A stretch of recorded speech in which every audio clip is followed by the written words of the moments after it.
au bâtonnier de l'ordre des avocats pour l'informer de sa décision de poursuivre Maître Babacar Ndiaye pour les indices graves et concordants à son encontre. Donc, aucun problème du point de vue de la régularité de la procédure d'arrestation de l'avocat. Il est en garde à vue, mais le procureur général vient de m'appeler tout de suite pour me dire que l'avocat aussi, à l'instar de son confrère parisien, bénéficie d'une liberté provisoire.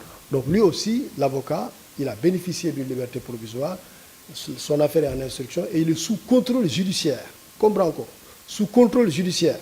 Ce n'est pas comme ça une libération totale, élargissement, classement sans suite, non.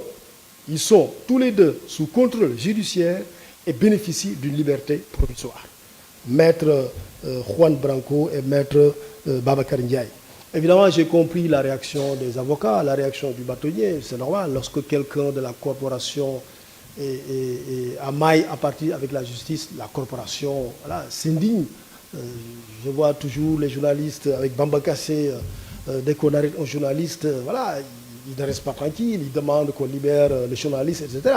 Les avocats aussi ont eu cette réaction corporatiste, sans autre connotation négative, mais c'est normal. Voilà. Mais il reste que les avocats ne sont pas au-dessus des lois. Nul en réalité n'est au-dessus des lois. Et lorsqu'il y a des indices, lorsqu'il y a des éléments qui justifient qu'on poursuive un avocat, on va le faire. Maintenant, il faut le faire dans les règles de l'art, il faut le faire dans le respect des procédures. Et en l'occurrence, c'est au niveau de la cour d'appel que les avocats doivent faire l'objet de poursuites. Si c'est en instruction, c'est la chambre d'accusation. Et si c'est en jugement, c'est une chambre de jugement au niveau de la cour d'appel. Parce qu'ils bénéficient de ce qu'on appelle un privilège de juridiction. Mais attention, privilège de juridiction ne signifie pas impunité. Privilège de juridiction, ça veut dire juste qu'on vous juge d'après des procédures dérogatoires au droit commun.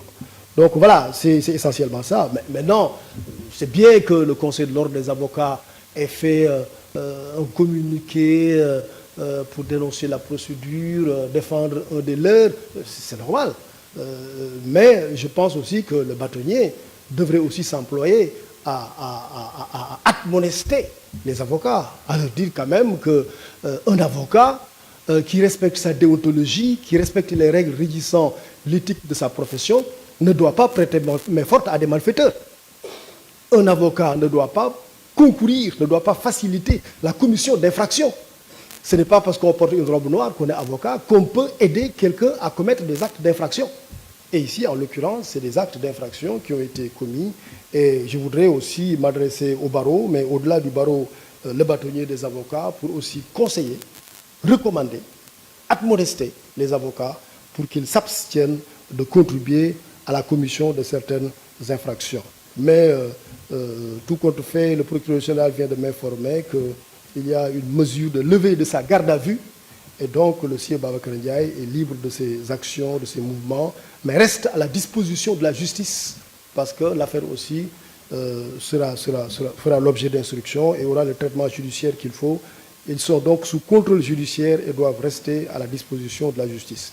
N'ayant pas de problème de représentativité, de garantie de représentativité, on leur a accordé donc une liberté provisoire. Troisième question que je voulais évoquer avec vous, c'est que il faut dire aussi que à la suite des dernières arrestations que nous avons connues, il y a dans les établissements pénitentiaires du Sénégal un mot d'ordre de grève de la faim, ou de jet comme on l'appelle, qui a été émis par un certain leader. Ils sont en grève de la faim. Maintenant, sur la grève de la faim, il y a un préalable terminologique. C'est que d'abord, il y a la grève de la faim totale et la grève de la faim partielle. La grève de la faim totale, c'est qu'on ne boit pas, on ne mange pas. Et on ne prend aussi aucune substance artificielle qui peut soutenir l'organisme. Diète totale. C'est le cas de Maître Juan Branco. Depuis qu'il est au Sénégal, il a observé une diète totale. Il y a la grève partielle. La grève partielle, c'est cette grève qu'on fait, on ne s'alimente pas, mais on boit de l'eau. On boit de l'eau pour que le corps ne se déshydrate pas. C'est l'option de grève de la faim de la plupart des pensionnaires des établissements pénitentiaires du Sénégal. C'est une grève partielle. On boit de l'eau mais on ne s'alimente pas. C'est l'option. C'est l'option de Ousmane Sonko, depuis qu'il est, depuis lundi qu'il est à la maison d'arrêt de Sébikotane. Il observe une grève de la faim partielle. Ça veut dire qu'il ne mange pas, mais il ne boit pas. Mais il boit, pardon. Il ne mange pas, pardon, mais il boit. De toute façon, un individu qui ne boit pas pendant 3 jours, il est déshydraté. Voilà, on n'en parle plus. Voilà. Mais quand on se déshydrate, voilà, on répète donc, il ne mange pas, mais il boit. Merci.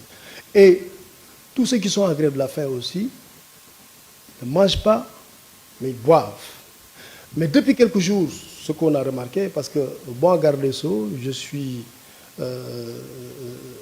réceptionnaire, on m'envoie les comptes rendus de ce qui se passe dans les prisons du Sénégal.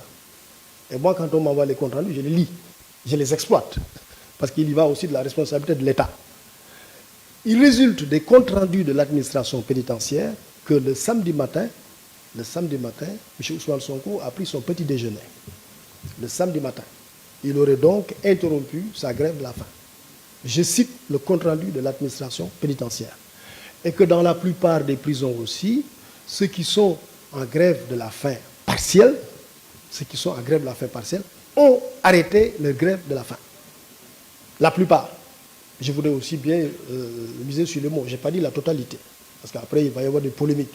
Je ne dis pas la totalité. J'ai dit la plupart ont arrêté leur grève de la faim. C'est pour ça, d'ailleurs, vous avez vu, tout se passe bien. Fort heureusement, il faut louer le ciel et souhaiter que ça continue comme ça, que tout le monde aille bien. Parce qu'on ne souhaite à quelqu'un de tomber, on ne souhaite à personne de tomber malade, on ne souhaite à personne de mourir. Voilà, que Dieu nous en garde. Voilà, donc tout se passe bien, il n'y a pas de danger. Sauf que, parce que là aussi, il faut être totalement transparent. Je pense qu'il faut l'être. Il y a aujourd'hui donc le sieur Ousmane Sonko qui est à l'hôpital principal. C'est une bonne information, c'est pas un fait. Il est admis à l'hôpital principal, parce que quand vous êtes dans les établissements pénitentiaires, quand vous êtes en prison, si l'administration pénitentiaire se rend compte que vous n'êtes pas bien, on vous amène à l'hôpital. Parce qu'on ne veut pas que vous mouriez, ce n'est pas le but du jeu. Le but du jeu, c'est juste de vous appliquer une peine qui a été prononcée par la justice. Donc, il est admis à l'hôpital principal. Et quand il est arrivé à l'hôpital principal, il a subi des soins. Il a subi des soins et après administration de ces soins, je ne veux pas entrer dans des considérations personnelles, dans son bulletin de santé, je n'y entrerai pas, mais lorsqu'il a reçu les soins, il se porte mieux. Il se porte mieux. Donc c'est une bonne information que je vous donne. Maintenant, je vois dans les réseaux sociaux des militants de son parti qui disent qu'il est mal en point, etc. Je voudrais quand même en profiter pour le donner un conseil. Un conseil gratuit. Quand vous avez un leader qui est en prison, il faut montrer qu'il est courageux. Il faut montrer qu'il est robuste. Il faut montrer qu'il est résilient. Mais si vous dites non, il est tombé, il se sent mal, il va mourir. Non, pas du tout. Le leader, on lui souhaite longue vie, on lui souhaite bonne santé. On dit qu'il est en bonne santé, il résiste. Mais voilà, même les fake news, il faut quand même parfois faire de bons fake news, de bien les manipuler. Donc c'est un fake, il n'est pas malade, il est bien suivi. Et pour montrer qu'il est bien suivi d'ailleurs, c'est pour ça qu'on ne le garde pas dans les prisons. Il est bien suivi où? À l'hôpital principal. Hôpital principal. Évidemment, bon, ça ne veut pas dire qu'on est à l'hôpital principal, qu'on n'est plus en prison. Oui, il est toujours en prison. Mais dans un centre où il y a le plateau technique pour assurer correctement leur prise en charge. Voilà, donc il y a d'autres qui sont au pavillon spécial de Dantec. Pour l'essentiel, ils ont arrêté la grève de la faim. Il y a le sieur Pape Alignan qui continue sa grève de la faim. Et ça aussi, vous êtes journaliste, je dois aussi être transparent avec vous. Il a choisi de continuer sa grève de la faim. Tous les pensionnaires de l'hôpital acceptent les soins et s'en portent bien ou mieux, mais lui, il n'accepte pas les soins. Ça aussi, je dois vous le dire. Et je veux aussi que l'information soit relayée. Lui, il n'accepte pas les soins. C'est un souci de transparence. Parce que je pense que la communication, c'est ça. Il n'y a pas à cacher des choses, non. Il observe la grève de la faim, mais il refuse de prendre des soins. Évidemment, il peut y avoir des conséquences dommageables. Mais l'hôpital assure un suivi et un contrôle régulier sur son état de santé. Donc voilà ce que je voulais dire sur le suivi sanitaire des pensionnaires des établissements sanitaires. Et puis je vais peut-être terminer par un point, c'est sur l'attentat. Parce que, en réalité, c'est aussi un attentat. L'attentat qui a été commis à Yarakh, sur un bus.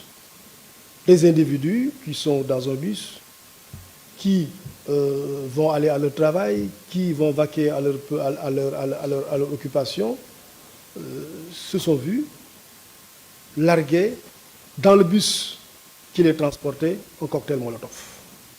Ce n'est ni plus ni moins qu'un attentat. C'est un acte terroriste. Et je voudrais en profiter ici pour dire que les actes terroristes sont prévus par notre législation. Et notre législation, notamment le Code pénal, dit constituent des actes de terrorisme punis de la réclusion criminelle à perpétuité lorsqu'ils sont commis